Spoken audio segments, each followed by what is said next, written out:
Hello and welcome to The Bad Take. This is Himal. And this is Tamara. Today we have with us a very special guest who is more special than usual because he's our first guest with a verified Twitter account, which is kind of a big deal. Mr. Andrew Fidel Fernando. Thank you for having me on. I guess I'm a writer. My day job is writing about cricket for ESPN Cricinfo.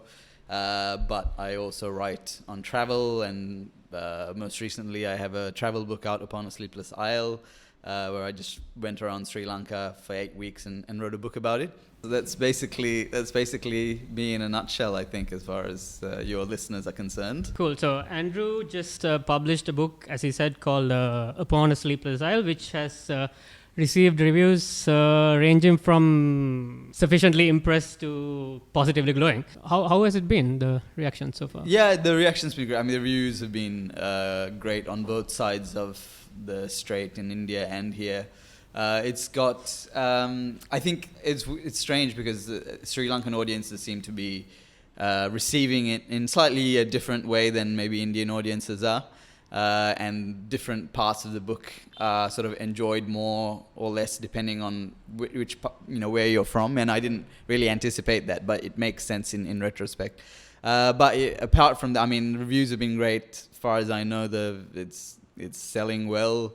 Though I don't really deal too much with that side of things. It was kind of like a stupid thing to do, write a book about traveling around Sri Lanka. There's like zero market generally for that kind of thing. We'll get to that in a bit. Oh, okay. A question. Okay. Was it intended largely for like a Western audience? No, there was no... I didn't really think about like... Or shall we say foreign audience? I didn't really think about who was going to read the book. Right. I genuinely didn't think... I just thought about what book I wanted to write. And then as I was writing, it was in the editing process, I'm like, okay, maybe I should simplify some of this to an audience that doesn't have the sort of deep knowledge of Sri Lanka to try and simplify it. And I always knew, I guess, that I was going to pitch it in India. So in the back of my mind during the editing process, I was thinking maybe about an Indian reader. So someone who's sort of aware of what goes on in South Asia, but not necessarily the specifics of how things are done in Sri Lanka or the history of Sri Lanka. It wasn't aimed at a Western audience per se. I don't think that was ever my... that ever was in my mind. But yeah, we've just submitted it in the UK. Haven't heard back from publishers yet there, so maybe it'll get picked up, maybe it doesn't. But I think it's a tough sell because it's just not the kind of book that does well, I think, in the West anymore. Travel writing's not really in vogue. Yeah. So this is your first book, right? Yes. People know you as a cricket writer. Yeah. So why this book? Why not a book about cricket? Because I so many of my waking moments are taken up with thinking about writing cricket, watching cricket. I needed a break from it, and I also I wanted to challenge myself in a different direction. I'm still not really that interested in writing a book about cricket, because I just have too much of it in my life. And I have other interests that I want to push, and I want to sort of expand myself in other directions. And writing a book on Sri Lanka, I don't actually remember when exactly I had the idea to write this particular book. But as I just started thinking about it and planning it, it just felt like exactly the kind of book that I wanted to write. It sort of combined my love for travel. I was able to bring history into it, which is another passion. And one of my aims was to sort of write a funny book to try and get better at writing humor and jokes. So it ticked all of those boxes, and so that's how this book came about. Right. So what you're basically saying is this is different from the writing you do in your everyday life about cricket, right? Yeah. So how do you approach a project like this? What's the preparation like? For this one, I just spent 2 or 3 months reading quite broadly histories of Sri Lanka, trying to find those rare, unique books that maybe other people haven't discovered. And there are a couple of really interesting books that I came across, some old books. It was just about trying to work out what's going on in different parts of the country, what are the challenges people face there, what is sort of try and get an idea before I even set out on my travels. of the kinds of things I would encounter. And in some places, they were exactly the things that I did come across. In other places, my research had been completely wrong, and I was surprised by what I found there. That's really, I mean, just doing the research first up, and then I just set out, and then I didn't really overthink it. I just started doing it. I think that's just how I think the best way for me to tackle a big project like this is just to jump in.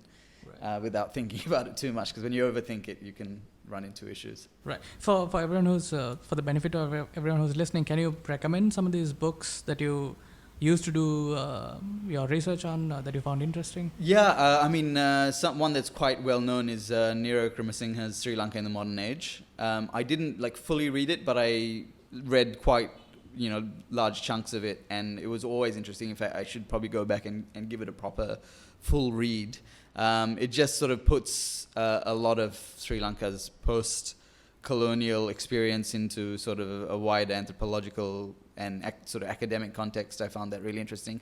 But one really interesting one was, it's called The Jungle Tide by a guy called John Steele. In fact, I think I reference it a couple of times in my book. It's by this really interesting character. He was, I can't remember why exactly he had come to Sri Lanka, but he'd come to Sri Lanka in the early parts of the 20th century.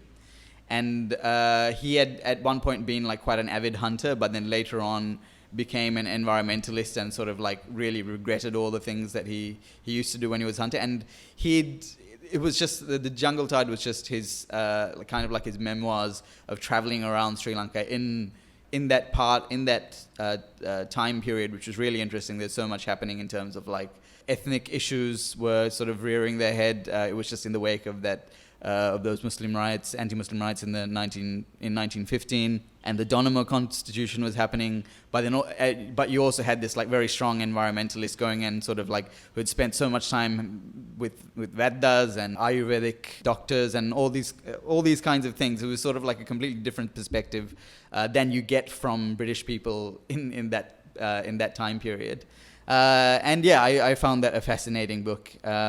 He spends a lot of time in the jungles in the Vanni, near Adams Peak, near Sripada. So I would recommend. I mean, if you can find it, it's quite rare though. I think I paid quite a lot to get it. To find it, it was in some obscure bookshop in the UK. That was one of the best ones. Cool. Can you walk us through your process of drawing up your itinerary? Oh, for the travel? For the travel, yeah. I literally had one. I was like, at one point you start off in Minneri and then you come back to. Yeah. So my only thought when I left home was Minneri is going to be my first. Just because I wanted to see the gathering before it finished, and then I just decided on a day-to-day basis, what I'm doing the next day or the next 2 days. Sometimes I'd plan a week in advance. It was just again, I did not think through it much. I just set out. But you had set aside 7 weeks. Yeah, I had set aside the time. Okay. Yeah, I knew that I was going to be on the road for that long. If I was somewhere and I thought I really need to go here next because there's something interesting happening there, then it would sort of free me up to go and do that. Yeah, I mean, it was. I'm kind of glad I did. I feel when I wrote it, that kind of rough and ready quality of not knowing what's going to happen next kind of sort of bled into the book, which is something that I think it makes for an interesting reading experience. Just to get this out of the way, Andrew, in one of the reviews we read, said that you had kind of ended up exoticizing Sri Lanka to a certain degree. How would you respond to that? I don't know how that. I really can't wrap my head around that particular criticism, because I feel like I haven't done that. It's not that I went out of my way not to do it, but I would like to ask that person or anyone who has that point of view what in particular they felt was exoticizing, which particular parts of the book they have that criticism of. I'm not sure. I tried to make no assumptions about where I was going to, and tried to be as broad-minded as possible. Without knowing which particular parts they have that issue with, I can't really respond too much. There are others who said that I haven't exoticized, so other reviews. Right. Yeah. It's up to the reader. It's up to the reader, but there are some criticisms of the book which even I can understand and be like, yes, you're right, that is a weakness in the book. I should have done better on that. But this is one where I don't even know, it just does not ring true to me at all. And I don't know how you could have found that. But I'm willing to listen to find, to see how that reader responded to it, why that reader responded to it in that way. But yeah, this is one that do you have any idea about what particular parts? One thing that stood out to me personally, I mean, it's not really an exoticization. It was more of that you had kind of relied on generalizations in places. I mean, I think it's understandable that you write a book like this.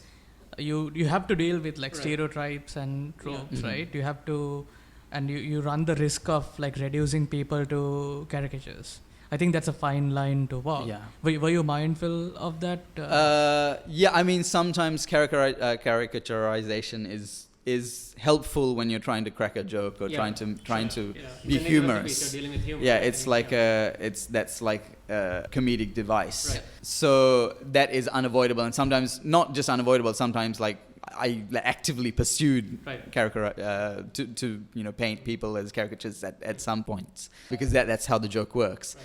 There are parts of the book that are sort of like more history, more dealing with real issues, and the more serious parts of the book, I tried to put as much nuance as I could into them and tried to flesh out the characters as much as I could. But do you have like a specific instance of that happening? I have one actually. Yeah. There was a passage where he had talked about Sri Lankans being afraid of walking out in the sun.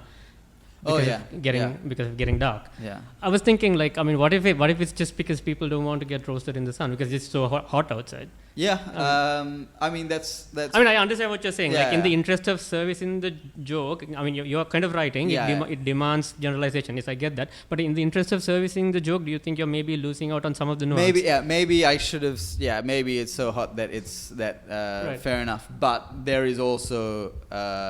Fair and Lovely does. Of course. Roaring Trade was probably the most bought cosmetic in the country, right?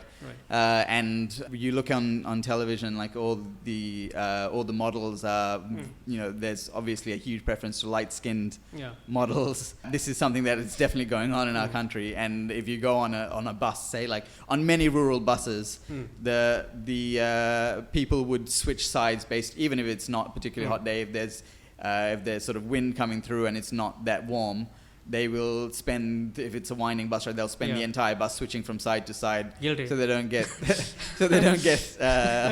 darker. So I mean, I could have maybe made. I mean, a lot of those commercials are kind of modeled after Indian ones, though. Yeah. But I mean, light skin is still very. It's very desired here.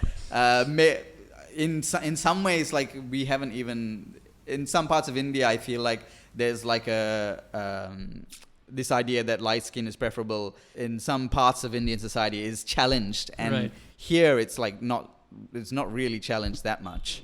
We aren't even really having a national conversation about it, whereas India has had national conversations about it. So that would be my only criticism, I think. Otherwise, I loved every page. It was okay. Thank you. Absolutely hilarious in parts and inspiring and moving in places. So what I liked the most was like the segues into historical anecdotes and things like that. Yeah. Can we talk a little bit about some of those? Yeah. Okay. Sure.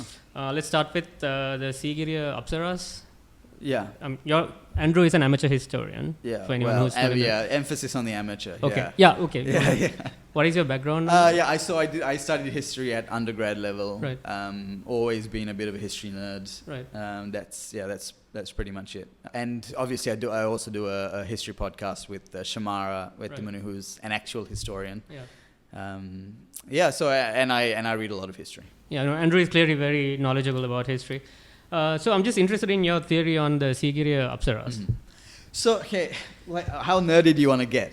As nerdy as we can get. This can get really... So That's the Sigiriya thing is very, very nerdy. Cool. So the Apsaras, I think in the classical interpretation of them was that they were concubines of the king, of Kashyapa. But the more sort of like the revisionist view now is that the Apsaras are sort of like semi-divine figures.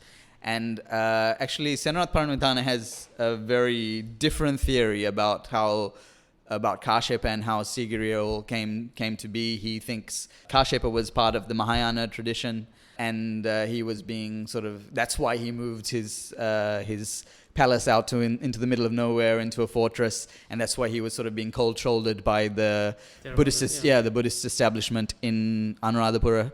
And he was sort of there's this idea of being like a Yuva Raja, which is like it's like halfway between a king and a deity, and that's what he was trying to present himself, and like the actual height, the physical height of his palace being like up this thing, kind of ascended, half ascended, right, is supposed to emphasize this idea that he's between a king and a deity. Right. So it's like there's a lot of theories about Sigiriya, and I don't know if I am convinced by any of them. I kind of like the classical view as well. About and that's the most compelling story, is this one of like patricide and his brother Moggallana being that was in the history exiled. Books. Yeah, that's in the school history books. Yeah, that kind of has gone out of vogue, I think, probably right, with the more contemporary historians and archaeologists. That interpretation has gone out of vogue, but that is kind of the one I relied on, just because it's the one that's most widely known, right? Like Sri Lankans, when they're asked about King Kashyapa, right, that's the story that they... Well, what's the most widely accepted version of events? Yeah, I think it's just basically a kind of slightly more refined version of what's in the Mahavamsa. So right, Kashyapa was the son of a concubine, or maybe, but not an official royal consort, whereas Moggallana was. And Kashyapa then conspired with the head of his father Dhatusena's army commander. He conspired with him, and he overthrew King Dhatusena, put him in jail. And then a few months later, so this is all happening in Anuradhapura. This is when Anuradhapura was the capital, obviously.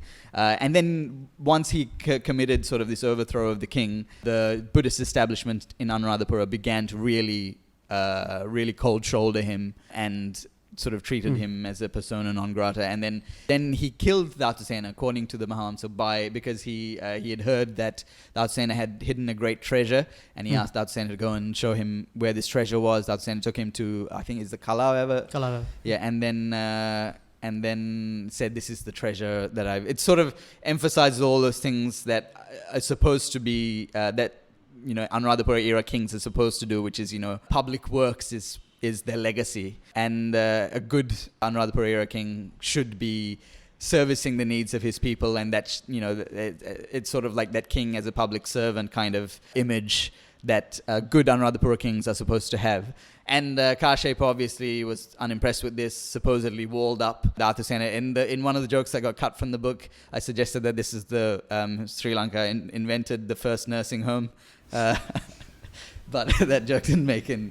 Wait, I want to hear this joke. Oh, no, so the act of walling up his father. Right. And so the story is that he walled up Dhatusena alive and left him there. Okay.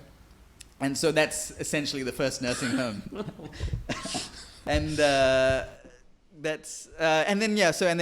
they went back to, and then it got to a stage where after he killed his father, it was just untenable for him to carry on living and ruling from Anuradhapura. So he went and found this fortress which had been kind of a monastery. Like Pidurangala was next. I think Pidurangala was allowed to continue as a monastery, but the monks at Sigiriya got kicked out, and then Kashyapa moved in, and he did everything that he did at Sigiriya. He basically, the most interesting thing for me was how Sigiriya is so different from other ruins or other archaeological finds from that period, because so much of it is about beauty and pleasure and very worldly. Yeah, very worldly. Yeah. Whereas sort of a lot of the other, say, Anuradhapura ruins, there's always a sense like, okay, it's the clergy and the kings and queens living sort of very closely in proximity with each other,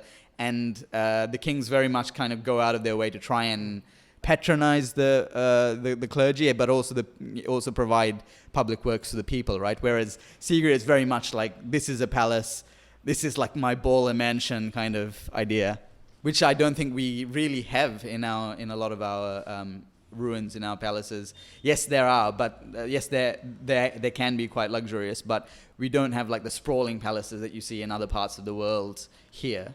But Sigiriya was one exception.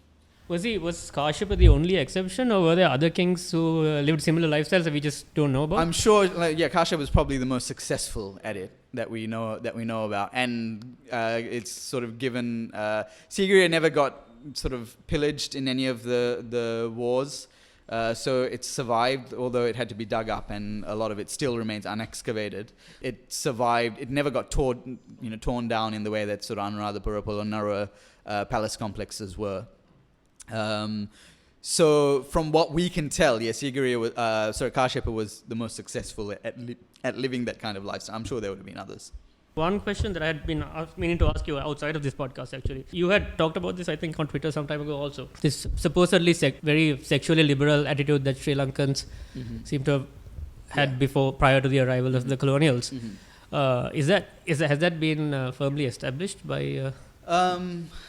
I think there's not been a lot of scholarship about it. Right. So it's kind of like a blind spot in Sri Lankan scholarship. I haven't read anything that because we keep hearing about Victorian values being imported to Sri Lanka. Yes, I mean, I'm not sure. It wasn't like a direct import. It was more like I think the sexual mores that we have in Sri Lanka now are more to do with the Buddhist revivalism and the particular way that Buddhist revivalism was cast. So Anagarika Dharmapala obviously spent a lot of time in the US, which at the time was going through its own sort of prohibition movement, and its very straight-laced sort of puritanical values were going on in the US. And so it may be that actually it's more those US puritanical values that have found expression in Sri Lanka through Anagarika Dharmapala's speeches and his work here, and essentially the sort of thought revolution that he's put in place here. It might be that rather than the Victorian values, though it didn't hurt that we had these very straight-laced rulers here at the time who very much valued modesty and sexual repression, and it was probably, it didn't hurt. But yeah, Buddhist and actually Hindu traditions of if we call them the Middle Ages, were very, very free and sort of open-minded. And Gananath Obesekar, writes in some of his work about the erotic poems in Kandy, during the late 18th century, during the late 17th century. There's a lot of erotic poetry from various parts of the country in Sinhala and Tamil that is quite explicit. And then you get the stories from like European colonists coming here and being shocked at the amount. You read it in Knox, you read it from other travelers who come here and being sort of appalled by the way. So there's this like really interesting story that I came across during the research. Like one I can't remember his name exactly. It might be Robert Percival, but he was like an empire builder through and through. Just did not in any way think that the Kandian society was. He sort of fell into all those tropes about them being like a backwards, uncivilized society. And one of the things in his book is that there was a system where if a wife had, if like a married couple and the wife or the woman had another man in the house and they were having a sexual relationship, she would have like some kind of unspoken signal to her husband that she had a lover in the house, and that it had something to do with like a wad of betel leaves that she would leave like at a certain place outside the fence or something. And he knew that if he came home at that time and he saw that wad of betel leaves, he shouldn't go in, because although he knew that his wife was being unfaithful, he also had irons in many other fires. And the thing was that once he found out that his wife was once he sort of caught them in the act, then it became something there was societal pressure to deal with that situation. Whereas if he just closed his eyes and ignored it, it sort of, the problem, he didn't really have to deal with the problem or deal with the issue. So you have all these kinds of crazy stories about how promiscuous, especially Kandians. I think we don't really have at least I haven't read a lot of evidence of like say low country Sri Lankans being quite that sexually active, but Kandians Oh, for so it was sure. limited to Kandy, was it? No, I don't know if it's limited to Kandy, Right. but we have definite evidence that it happened in Kandy. Okay. It quite possibly probably happened in other parts of the country as well. But we can say for sure, like based on the evidence that I've come across at least, that we can probably say for sure that it did happen. Yeah, in Kandy. you refer to some of this in your book. I just wanted to know how widespread these practices were, and if there were any other like primary sources apart from say Robert Knox or whoever else that might have looked at it through a very Eurocentric lens. So this is why like Michael Roberts is another Sri Lankan historian, anthropologist who has looked at a lot of it's a lot of literature, like Sri Lankan literature from that era, and a lot of it is very, very sexually explicit, and erotic poems were actually their own art form in Kandian.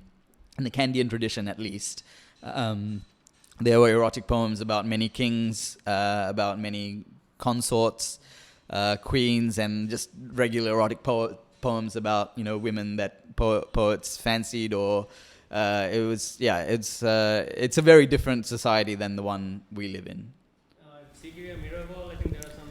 Yeah, that's right. But I mean, that's sort of more like lowbrow stuff. Like the mirror wall supposedly had the apsaras on one side, and the reason the mirror wall was there was so that the images of these apsaras would be reflected on them. That graffiti is more like lowbrow, like kind of like actual graffiti. Right. A bit more crude than. Yeah, bit cruder. Yeah, bit cruder. It's just someone who went there and saw topless women and decided to write something about it. Kind of like the YouTube comments section of Sri Lankan history. Yeah.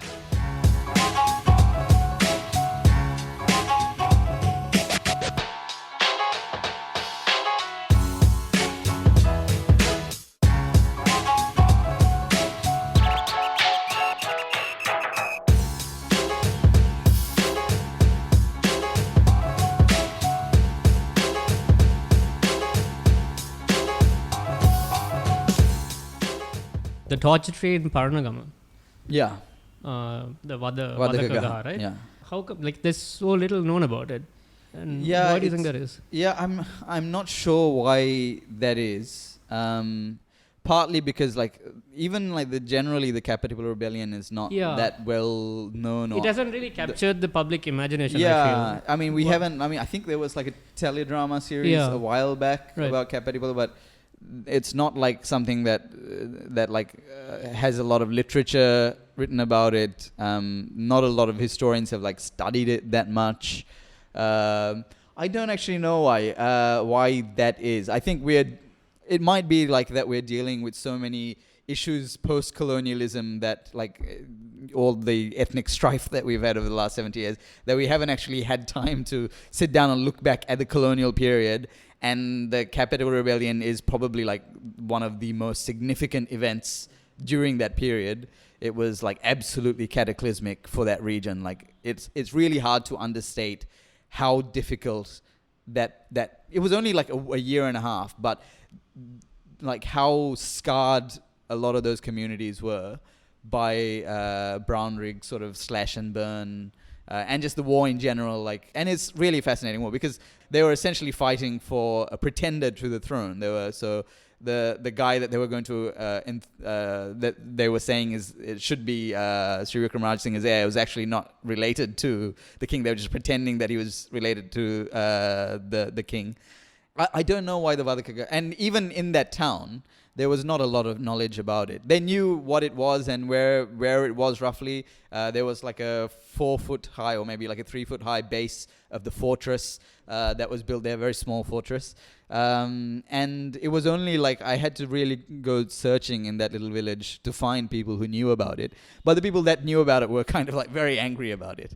And that's something I'd be like interested at. I hope that there are historians out there who'd be willing to sort of study that period intensely and come up with sort of a more scholarship about that, because it's so little known. So one thing I learned from your book is that this the village in Kuman, I never knew about it. I never knew there was like a mass exodus of rebels from this region to all the way to Kumana. Yeah. Were you able to substantiate that story after getting back to Colombo? Maybe did you speak to any historians about Yeah, it? so all again, there's not a lot of scholarship about it. But I did speak to a couple of. I was sort of in constant touch with the archaeology department here, and I also spoke to a few historians. K.M. De Silva and Michael Roberts were very, very generous with their time, and they both sort of found. K.M. De Silva basically said, yeah, he's heard about that, and as far as he knew, he hasn't written about it personally, but as far as he knew, that was the correct story, and it all adds up. Like, there's no hard evidence that it's that same community, but all the circumstantial evidence adds up. Like, they weren't Vaddas, like they were for sure not Vaddas, but they were living in the middle of the jungle, miles away from anything, and it seems like very much like a community that was born out of strife. They very much seemed like a refugee community.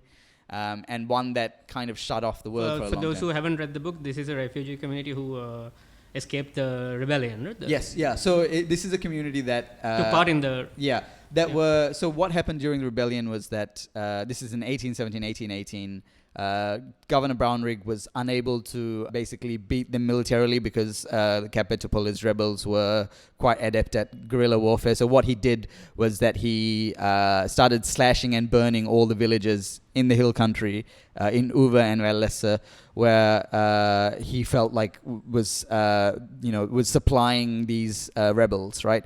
And so they would salt the earth, they would hang. There are many stories that suggest that everyone over a certain age, maybe as low as 14, all the men above 14 in a certain village were killed, so that they couldn't be recruited by the rebels, or they couldn't continue to supply the rebels. A lot of villagers and in the hill country actually fled the hill country during this time, because they heard that a neighboring village, an entire village was killed, their fields were salted, their houses were burned down, their temples were destroyed. And this Kumana community was one of those that fled. They basically followed the Kumbukanoya all the way to the coast, where Kumana National Park currently is, where near the town of Panama. They've lived there in the middle of the village since, I guess, 1818. But then they were again displaced by the recent war, by the civil war, in the early 90s, if I remember correctly. The one story that does seem likely is that they were sort of the retinue of a noble family. So a noble family fled there, and then they took their staff and their villagers with them south. So that seems to be a possibility, but no one's really...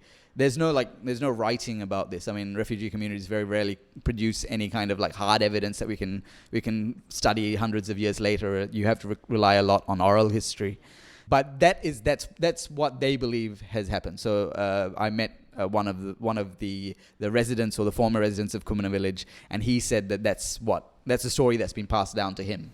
Is he the only one left?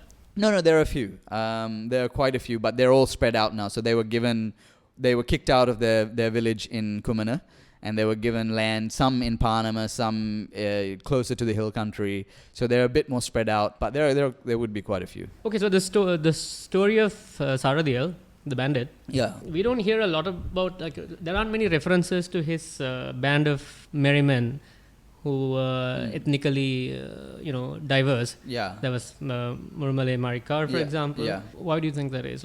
I think it's because his story has taken a bit of a very Sinhala Buddhist flavor over the years, right? Yeah. I mean, and if you go to that Saradil village, which I did in the book, that's very much the story that you're told. In fact, the first time you go to this village at the foot of Utuwankanda, which is where Saradil is from. And it's a very nicely built and presented village. I haven't really seen Sri Lankans sort of present our history with that much care anywhere else, really. And it's just obscure village that not a lot of people will have heard of. And one of the first times you sort of see the figure of Saradiel at this village is him bowing down to a monk at the temple as a little boy. And when I was going past, there's a guide who takes you through. He points that out and he says, "Look at Saradiel. Look how he's bowing to this monk. Do we have children like this who pay obeisance to monks in this fashion anymore?" And very early on, it's the idea of him being a Buddhist and him being a good sort of Sinhala Buddhist is part of the Saradiel story as it's told there. The actual Saradiel is a much more interesting and fascinating character. And he was someone who actually his one of his first things was annoying the monks at the temple. So you'd go for lessons to the temple, that would be essentially the school in that era, and he would steal. Yeah, that's right. Yeah. So he would steal oil, or he'd steal like things from the temple, and the monks were actually like the very first authority figures that he challenged and ran afoul of. And then he went on to like sort of challenge like the village headman. Then it was like, and then eventually what we know most about Sardil is him standing up to the British, which he did. That was like what he's most famous, and like his biggest heists were robbing like mail trains and ambushing sort of trade on the Kandy road between Kandy and Colombo. And then he did, as far as we know, redistribute a lot of his wealth to people in his village. Do we know that for a fact, or is there a lot of romanticizing? I mean, obviously there's a lot of romanticizing. Like it's a story that's rife for romanticization. But as far as we can tell, the reason he was so popular, he was quite a popular figure like in his day. The reason he was so popular is because he did do that. And there's a story of him like riding through a village and handing out money that he just robbed from the British. Also, like really interesting stories, like he used to cross-dress all the time because he was like quite a slight, small man, like finely featured. And popular with the ladies. Yeah, apparently popular with the ladies. That's what. So maybe that sort of those sexually repressive values hadn't kicked in yet by 1850. And he was actually found at his mistress's house. That's where he was discovered and arrested. And he was a convert. Menaka. Sorry, yeah, go on. Yeah, he apparently converted to Christianity in like his final days. I don't know. Like, was that to a what forced extent. Conversion? I don't know. So that part of the story, I'm not that convinced about, not that sure about. What would be some sources on Sardil? Yeah, I'll have to dig those up. I can't remember. I read a few articles. There wasn't a book as such. Yeah, I think there's very little out there. Yeah, I did quote one of them in the book. I'll have to have a look at the book. But there are some primary sources, especially from like police records at the time, them trying to find Sardil and trying to pin him down. Apparently there was like one time when there was like a manhunt on for him in Kandy, and he had gone dressed as a woman, and he'd like flirted pretending to be a woman with one of the cops. And then later, like, sent him a letter saying like, it was me, I was like under your... So there was like fantastic stories about... Sardil, OG cross-dresser. And yeah, I mean, he's a fascinating character. But the thing is, like, he is very much like a working class hero. The reason why he was a hero is also because he did, like, there was Muslims in that part of the country at the time weren't necessarily like weren't that well off, weren't doing that well. They were sort of at the fringes of society, and the people that he kept company with was very much those kinds of people. Like his band of mercenaries was very multicultural. It was sort of like the disenfranchised and fringe parts of the society that he hung out with. And so yeah, it's a fascinating story, and one that there are lots of popular retellings of the Sardil story, but none I don't think that have like really captured the best parts of the story and told it in an interesting way. I'd like to see that happen. I mean, I'd like to see a movie.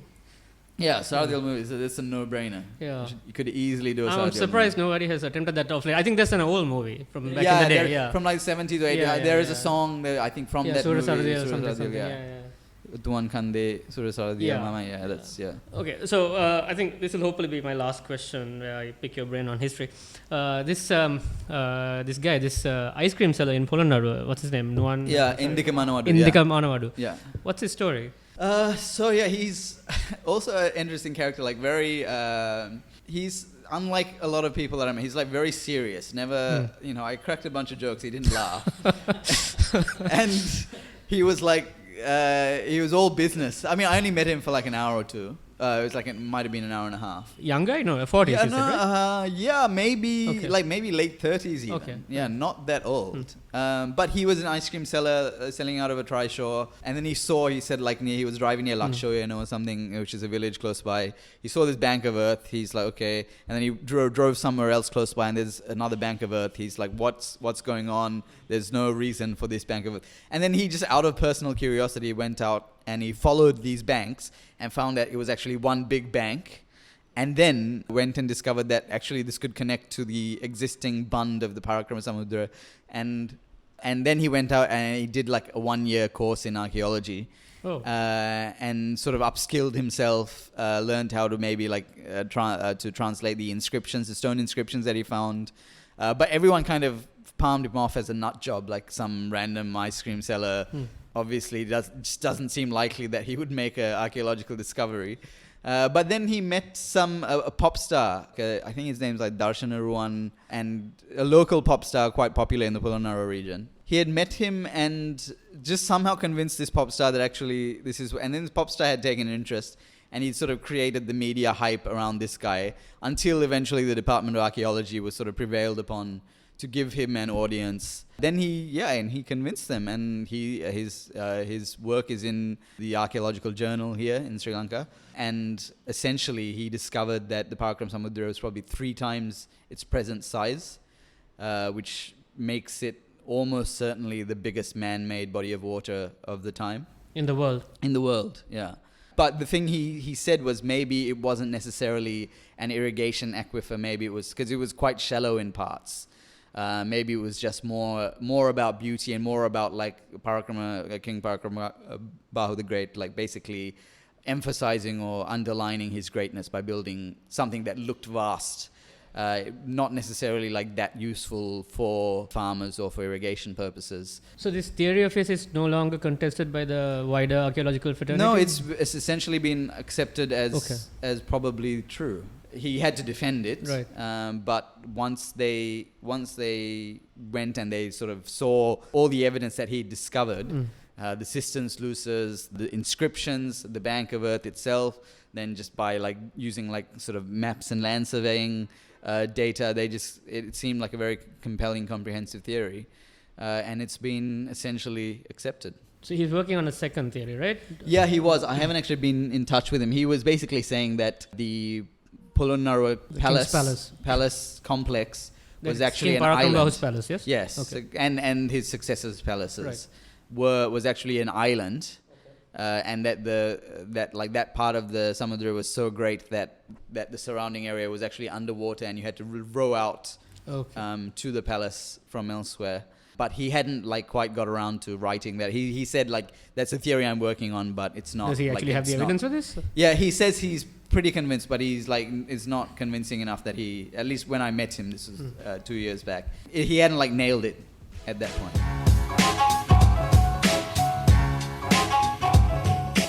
You said that before you went out to these various parts of the country, you tried to read about these regions and know as much as you could before going there. And you said there were some occasions where you were very surprised to see what you actually found. Yeah.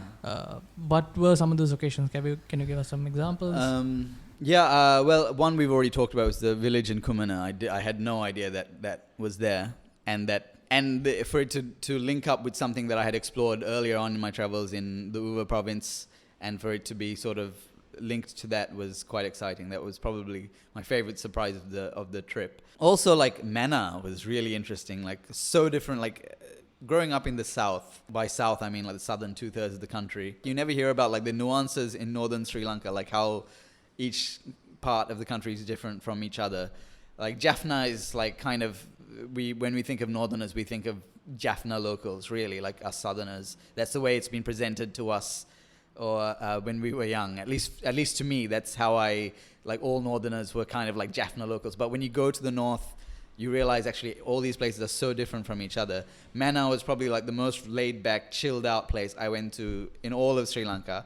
Jaffna is more like the stereotypical sort of ambitious, kind of driven sort of place. But you never hear about this side of the north. And Mannar was really interesting. Really enjoyed my trip to the Madhu Church as well. And just to think about like in that part of the country, which long before the most recent civil war, which obviously the Vanni was like in the center of that. Even like the ancient sort of Tamil Sinhala kingdoms, when they fought each other, the Vanni was where a lot of those wars were waged.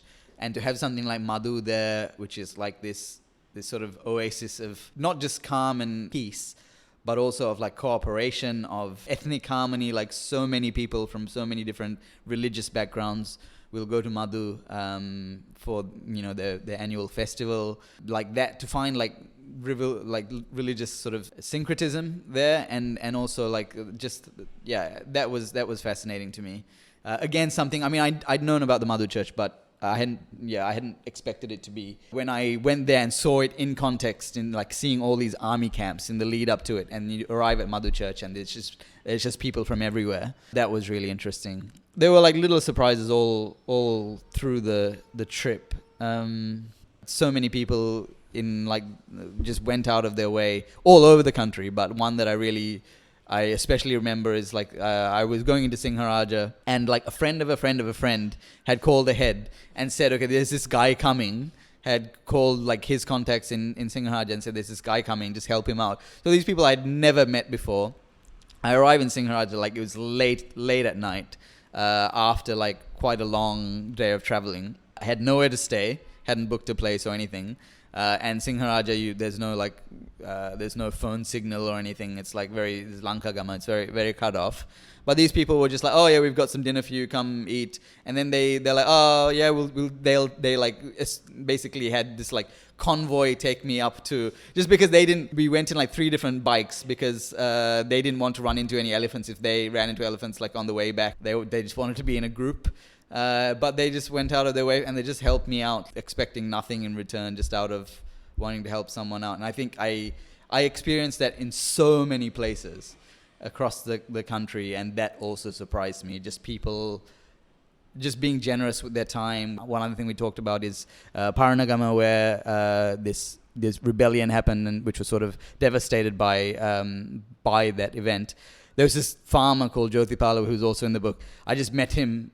He was about to go and like do some work on his land, and I met him. He heard that I was writing a book, and he just spent the entire rest of the day just taking me around and talking to me, and just people like that who just for some reason gave me the time of day. And I don't think there are too many countries in the world where that would happen. Like genuinely, don't see that. There's nowhere that I've been to where people are like that generous with what they have.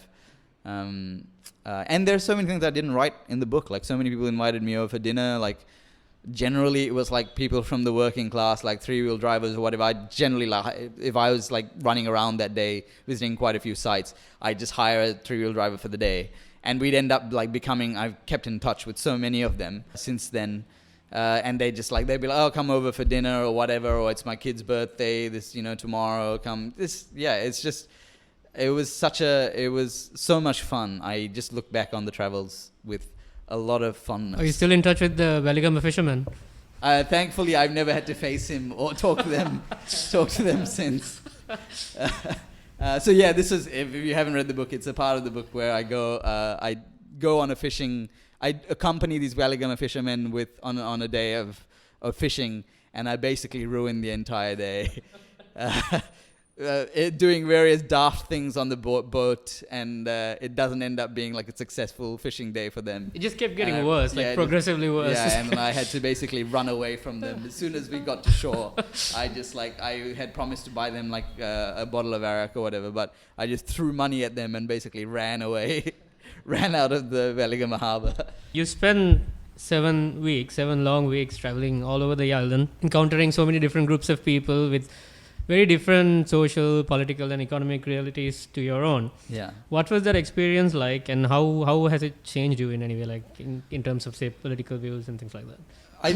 Honestly, it made me optimistic. Right. It made me more optimistic about Sri Lanka, and obviously our politics is not in good shape. To put it mildly. Even things like the Easter attacks happening, the aftermath of that, or the sort of boycott of Muslim shops and everything, all of that is happening. But I still feel like optimistic about what this country can sort of achieve and where it can go, provided certain things fall into place, and that's like the big if, right? But it made me like fall in love with the place very much, like more than I ever had or ever expected to. It's also like, I think I also enjoy traveling around Sri Lanka more now because I feel like I kind of have a grip on like what's happening in various parts of the country. I have some, I don't know everything there are lots of things that I don't know, but it's like essentially it's nice to sort of know what's happening in places. And how else has it changed me? It's made me like more critical of like maybe like upper classes, if you'd say, like the more privileged people in Sri Lankan society. It's made me very, very critical of them, just because I think the injustices were so stark, and a lot of them were like pan-ethnic, like pan-cultural. So like people in Jaffna would take advantage of, say, like people in the Vanni in the same way that like your rich Colombo 7 people kind of take advantage and oppress in some ways. Oppress may be a strong word, but other people in other sort of social classes. So there was similarities with how, say, like Jaffna treats its neighbors compared to like how Colombo treats its neighbors as well. And there are some things like the whole Sri Lankan dream aspect of it also, which is kind of a sad. It kind of made me sad about the dream that lots of Sri Lankans have sold, right? Like, so the dream essentially is you get married, you buy a plot of land, you build a house, and then you send your kids to school, and you drive them to do better and better and better, and you drive them through like an incredibly challenging, difficult, sometimes traumatizing exams process, and in the hope that all of this will end up with them having a good job and being better off than you were, buying a slightly bigger plot of land, building a slightly bigger house, right? But the biggest prescriber of success in Sri Lanka is none of that. It's not hard work. It's what you were born into, and to a large extent, the biggest prescriber of success is if you speak English or not, and how well you speak it. So those kinds of things, it made me really like, just having conversations with so many people who like, so for example, I would speak to parents whose kids had done really well in school, who had gone and who had like qualified, got a university degree, and then at the end of it all, because the English was not up to scratch, having to settle for a job that was not a million miles away from what their parents had done. So they'd gone through this huge 20-year project of trying to educate their kids. Like, it's the whole family invests so much of their time, so much of their year is invested around educating children, and to not have something at the end of that process to be locked out based on essentially class, that I found very disheartening, and that was something that I am much more aware of now since having done the travels. And it's also Sri Lanka shooting itself in the foot, right? Like, essentially you're picking people from a very, very narrow social class, your best jobs, and it's not a meritocracy, right? Like, there's talent is equally spread across the island, but we've locked out a huge portion of our country from doing the most important, interesting, or most important and influential jobs, and we're not making use of that talent because basically those in those places of privilege are not minded to give that privilege up. They benefit themselves, their kids, friends, their own kids. It's just like a big circle jerk, right? Like, of privileged people, and that I'm very, very. I think I've become very, very critical of that. And the part of the book that I had to rewrite the most, because it just sounded like I was coming off as an angry person, was the part where I'm critical of like the Colombo elites, essentially, like the St. Thomas, St. Royalists, that was, Josephians, Peterites, all of these. That, because I had to rewrite that so many times because I was so angry, and that anger, I had to like go through it and incrementally take the anger out with each sort of edited version of it, just so that it didn't sound like I was yelling at the reader. Well, was there any feedback about that particular? So, yeah, it's weirdly like it's doing really well in wealthy Sri Lanka. The book is doing really well. So I find it like kind of ironic, but also maybe I'm hoping that it's kind of like people sort of see it as like having a mirror sort of How did your own friend take it? The guy who had. He was fine. I was fine, I yeah. ran it by him. He was like, the good thing is like he's a pretty good sport about it. So Okay. yeah, I gave him a book and I sort of bought him dinner, I think, and he was that was enough. That was enough to paper over that relationship. It was fine. Awesome. One last question, because we know that you're pressed for time a little bit. While reading this book and also while talking to you today, what I understood was that there are so many parts of history that have been ignored, closed over, and we are not teaching these things in school to our children. What do you think is, what have we missed? Where have we failed? How can we get better? So the issue is like every country, really, like a lot of countries teach history, say something about like their present, right? Like, so we've just had this civil war in which it was very important for the country, like it was to basically be seen to be on the right side of that war, and so this is why the story of Dutugamunu, for example, is so popular, is because it resonates with like what the country's going through, and what it did go through, and it's still going through in some ways. So we don't necessarily like say like, we know there's very little like colonial history that's in our popular consciousness, because there's no like, that's not deemed to be that important to what the country is going through presently. I don't know why everybody knows the Dutugamunu story. Barely anyone knows, for example, how Kandy fell, the Kandyan kingdom fell, or what the Portuguese did when they were here, or what the Dutch did when they were here, or even how like the Tamil kings rules, like what were Tamil kingdoms like? Like we don't actually know that. A lot of like the government approved curriculums don't teach, like Arya Chakravartis had like a long dynasty based out of Jaffna, and very few people know anything about that. And then there's also like long periods of like harmony and ethnic sort of cooperation. The Muslim story is something that sort of like is filled with stories of where they were able to provide economic value to both Tamil and Sinhala kingdoms, and they had very cordial relationships for hundreds of years. Again, something that we don't know.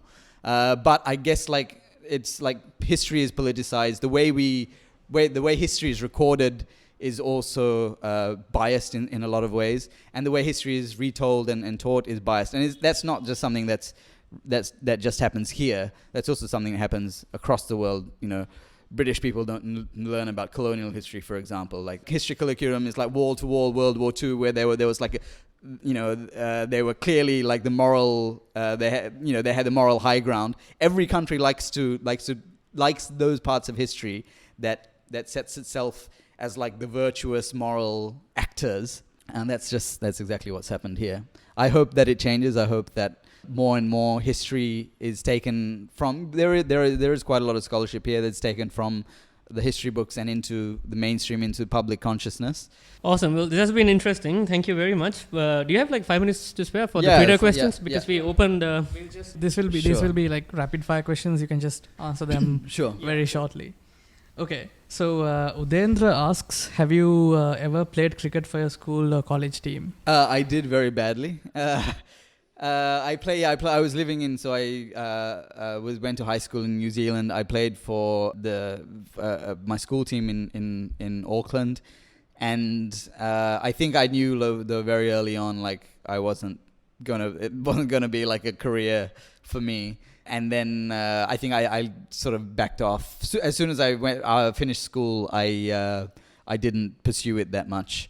And then the writing gig started, and I just went that direction. Yeah. I think that's captured very well in your Twitter bio. Oh yeah, yeah. I'm definitely a failed leg spinner. Yeah. Right. Sunila asks, were you named for the Fidel? No, I wasn't actually. My mother's name is Fidelia. I was named after my mother. But I do think like my politics have since like veered in that direct. I feel like there was a choice that was made for me by my parents, right? You can't be a guy called Fidel and be like a free market evangelist, like supply side loving, like there's no one will take you seriously. So I feel like my political leanings have been decided for me at birth. Well, you prefer to be referred to as Fidel? Yeah, so Fidel, my full name is Mithraka Andrew Fidel Fernando. All my family actually know me as Mithraka, but because I started writing in New Zealand where no one could pronounce Mithraka. Actually, I went by Mithraka, tried to go by Mithraka in New Zealand, but we moved to this part of the country where there were like virtually no brown people, or virtually no Asian people. I shouldn't say brown people. There were Maori kids there, and no one could pronounce my name. It was just like another thing that was like stopping me from like having any friends. This is when I was 10 years old, by the way. So I dropped Mithraka and went with Andrew, but then Fidel is obviously a far superior name to Andrew. I wish my 10-year-old self had known that. On Cricket Fiction, asks Netmi, Joseph O'Neill or Shehan Karunatilaka? So I haven't actually read the Joseph O'Neill book. I think it's called Netherland. Shehan Karunatilaka's book, I think it's by a distance the best like fiction Sri Lankan book that Sri Lanka has produced. Chinaman is a great story, and obviously it resonates especially well with me because I'm such a cricket nerd. Actually, I'm seeing him later today. I shouldn't be too nice to him. So yeah, I really enjoyed Chinaman. There's a lot in there about Sri Lanka and a lot of witticisms that I really enjoy. Indushan wants to know what is the most memorable game you have ever reported, and why was it so special? There was one match, actually I talked about it on a cricket podcast recently in Galle, 2014, Pakistan versus Sri Lanka. It was a match that like seemed to be a draw. Like we turned up at the ground on the fifth morning, and I think the first innings had just finished. But then like Rangan Herath went on a run, got Pakistan out really, really fast. And suddenly it became possible that Sri Lanka could win this match, and they had to go out and smash the chase in like 20 overs or something. They had to get like 90 odd. And then this big black cloud parked itself over the stadium. So it was getting dark. It was just about to rain. The entire goal ground filled out. The entire fort filled out. So there was like thousands of people watching from the fort, thousands of people in the ground. Everyone was just like, it was one of the most tense test match finishes ever. And then Angelo Matthews hits the winning run just as the rains, like torrential rain falls. That was one of the most thrilling and memorable things, just because I love covering matches in Galle. It's a gorgeous ground. Yeah, that's probably my favorite one. Okay, so Louis asks two questions. Oh yeah, Louis, yeah. What made you move back to Sri Lanka, and what's going to be your next big writing project? Move back to Sri Lanka. I think I'd always wanted to come and live and work here. In fact, when my wife and I got married, like that was like it was like part of the contract, is how I say, like, we can get married, but just please be aware that I really want to move back home. And she was cool with it, and like I think I was always hoping to come back and live here. I suppose I never really felt at home in New Zealand. It never really felt like home for me in the way that Sri Lanka, does. Kiwis are your second favorite team, right? In cricket? Yeah. Not even that necessarily. They're like, if it was a Pakistan versus New Zealand match, for example, I probably would go for Pakistan. Even maybe Bangladesh I would support over New Zealand. Just because New Zealand have the All Blacks, who are like this all-conquering team. Like, you can't have two rock star sporting teams from a nation of 4.5 million. Get out of here. It's just too much.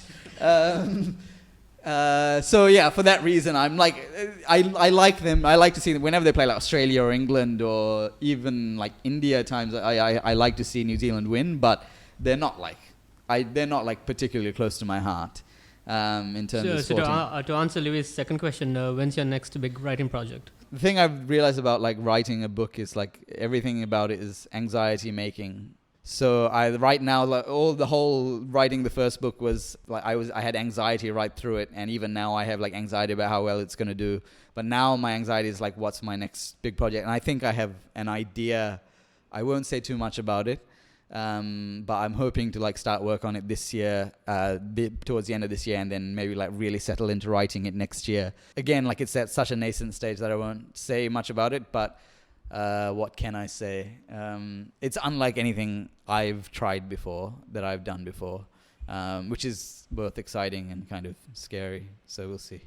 Cool. Kalana Senaratna has an interesting question. He says, Andrew Fidel Fernando is a truly gifted writer who can make even the mundane look extremely elegant. Oh. Is he aware that with such great gifts come great responsibility too? I like that question. It's like a compliment with like a... Yeah. I feel like me and that guy could hang out. Like, it would be good for my self-esteem. With great, it comes great responsibility. He wants to know if you're aware that there's... I mean, I don't know what... I mean, it's not like I saved lives or anything. Yeah, I mean, I guess the You're only like very thing, Spider-Man kind of question. yeah, the only thing I can promise, I'll keep writing. So yeah, I'm happy to do that. Okay, we hope you're satisfied with that answer. Yeah. Pavitra Pereira wants to know, Malinga or Shanaka for future potential captain? I think right now you've got to stick with Malinga. But I mean, Malinga's only around for another year, so then Shanaka becomes an option. But I would be wary of going to Shanaka just after one. I mean, it was a substantial success, but the thing is, like, it's too early, like, really, to jump on that train yet. I'd like to see Shanaka develop as a player, just as a batsman, and like nail down his spot in the team and really be like one of the best players, and then look to him as a captaincy option. There are issues with Malinga's captaincy. I think everyone knows that. But right now, I think he's probably the right choice. Yeah. He also wants to know your thoughts on the new 100 format. I'm interested to see how it happens. I don't understand why England have to go with the 100. We've got like this T20 cricket is like going gangbusters around the world. Everyone loves it, but England have decided that that's not good enough for them. They're going for this weird format. It'll be interesting to see what happens. I'm skeptical. I'm skeptical that it's going to like really take off. Okay, the last question may be a tough one. I don't know. Please forgive me if I'm butchering your name. Benislos Tushan. Okay, here's his question. With your knowledge and experience in cricket, if you were made to be in charge of Sri Lanka cricket or ICC, what are the immediate, medium, and long-term actions / changes you would undertake? That is a tough question. SLC, it's really easy. SLC is quite simple because like our domestic system is atrocious. Like it is beyond awful, and so I would change the constitution of the SLC. I mean, this is if I'm like the dictator of SLC, right? Like these are really hard things to get accomplished. And then make sure the SLC election is maybe voted on by like a maximum of 20 people, but even that might be too much. I would trim the domestic first class structure down to 8 teams max, ideally 6 teams, but like 6 teams might be even pushing it too much. But like right now it's 23 first class teams. So like basically lop off 2/3 of that and have like a nice promotion relegation system through basically, set up like basically overhaul the domestic system would be like my number one thing that I would do, and try and get a provincial system in place so that if you're a talented kid playing cricket, say in Anuradhapura or Ampara or Batticaloa or wherever, you don't have to move to Colombo to start playing cricket at a high level. There's a widespread enough network of facilities that you can take your cricket to a higher level where you live, because we lose out on a lot of talent with the system, the Colombo-centric system that we currently have. ICC, that's a tough one because there are so many more competing interests, because it's like I don't really want to sort of I don't know the nuances of the global system as well as I do the local one. But one thing I would say is maybe set in place a test match fund, so it makes it easier for countries like New Zealand, Sri Lanka, South Africa, Pakistan to play 3-match test series, especially as part of the World Test Championship. Yeah, that's what I would do to make it easier for countries that don't have that domestic market, or don't pull in the kind of broadcast money that the big 3 teams, by which I mean India, England, Australia, do. I would make it easier for those smaller teams to host Test cricket. Fantastic. So yeah, this has been a fascinating conversation. Thank you very much for joining us. It's been good fun. Yeah, enjoyed it. Thank you so much for having me. Awesome. All right, we'll catch you guys soon. Peace.